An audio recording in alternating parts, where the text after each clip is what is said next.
I hate it when I'm right about horrible things. I really do. But Americans are now the dangerous, disease carrying foreigners, just like I predicted we would be some months ago. And I hate it. I'm not happy about this. I'm not gloating about this. It personally upsets me that this is the reality. Much of the world, at least for now, is safely returning to normality. Friends in Belgium, France, a lot of different places. Masks required on public transit. Things are more spaced out at restaurants, but increasingly a normal existence is resuming in countries that have successfully fought the virus. That is not the case in the United States. We are not allowed to go to many parts of the world. The travel bans, which we are known for, are now against us because coronavirus is raging here. The American right wing is all about banning others. But it is we who are now banned because we are the danger. Visitors from 15 different countries can now go to the European Union. Not Americans. It's too dangerous. There's too much coronavirus here. We've failed. We are on a list, so to speak.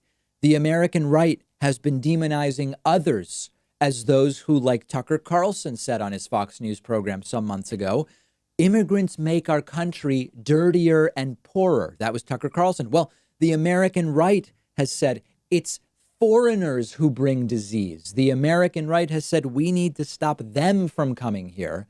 But now we are the ones that are too risky for other countries to let us in. As Erica Lee writes in a Washington Post piece, there's a very long history of tying foreigners to disease here in the United States. You go back to the 1700s, Germans and yellow fever. They were going to bring yellow fever. Irish in the 1800s, they were going to bring cholera. So many examples. Chinese immigrants, smallpox and bubonic plague and leprosy. Jews and tuberculosis, that's a classic. Italians and polio in the early 1900s. Mexicans to plague, typhus, and smallpox. It's a very long list, and the links between xenophobia and disease are widespread.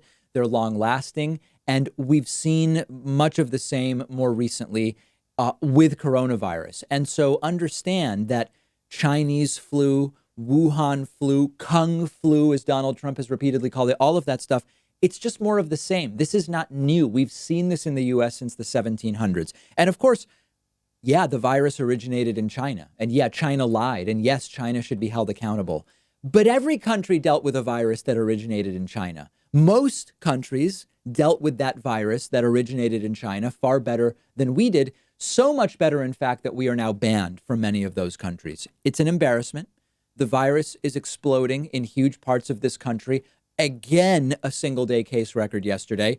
I will talk to you later on, by the way. Texas now 2 days in a row setting its single day case death record, exactly as we would have predicted when cases started surging in mid to late June. This has nothing to do with immigration. It has to do with a late and terrible testing program, lack of a contact tracing program, botched and too early reopenings, reluctance to wear masks in some states, and it's now bleeding into the responsible states too. I've been saying for several weeks now, we're doing great here in Massachusetts, but it can't last forever. When cases are so high in so many of these other states, and indeed cases and hospitalizations are starting to trickle up here in Massachusetts. It's only a little bit, but it's starting to happen. We are now the disease-carrying foreigners that have to be banned from other countries, and it's embarrassing and it's horrifying, and I hate it, but I understand why countries have to do it. Is our weakness ego? Is our weakness anti-science sentiment? Is it hyperpolarization? We won't ever be like those other countries, many of us believed. It won't ever come to that. And now coronavirus has shown that we were so extraordinarily unprepared and had failed leadership. So now the question is, what do we do? Do we need another lockdown? Do we need like a 6-week coordinated full lockdown? If that's what we need, it's never going to happen. I mean, I'm talking about you don't leave your house without a mask.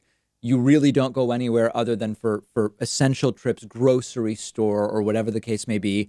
And you'd have to do new stimulus payments. Like, is that what we actually need now? Because when you look at 10,000 cases a day in Florida, 10,000 cases a day in Texas, you don't get that under control by saying, let's just not go to bars. let's not do indoor dining. You just don't. That's not how you get it under control. Clearly, the summer heat isn't stopping it. Clearly, it's just not going to disappear in April the way Donald Trump and so many others said. We are nowhere near herd immunity, but no matter what happens on that front, you've got to be registered to vote, and we have to remove this administration in November, because no matter what happens between now and November 3rd, we need someone else at the helm. That must happen. And so we're going to talk about polling a little later. Let's not take our eye off the ball when it comes to acting responsibly day to day on coronavirus. Let's do it and encourage everybody we know to do it. But when it comes to removing this failed leader, not really even a leader, we've got to not lose sight of that. And that's coming up just 4 months from now. Tuesday, we will be having the third ever David Pakman Show chess tournament. You can register for free at davidpakman.com/chess. Hope you'll join us. We'll also have a big one-day membership special on Tuesday, July 14th. You can be notified about that simply by signing up for my newsletter at davidpakman.com. Let me know what's going on in your state. I'm on Twitter at dpakman.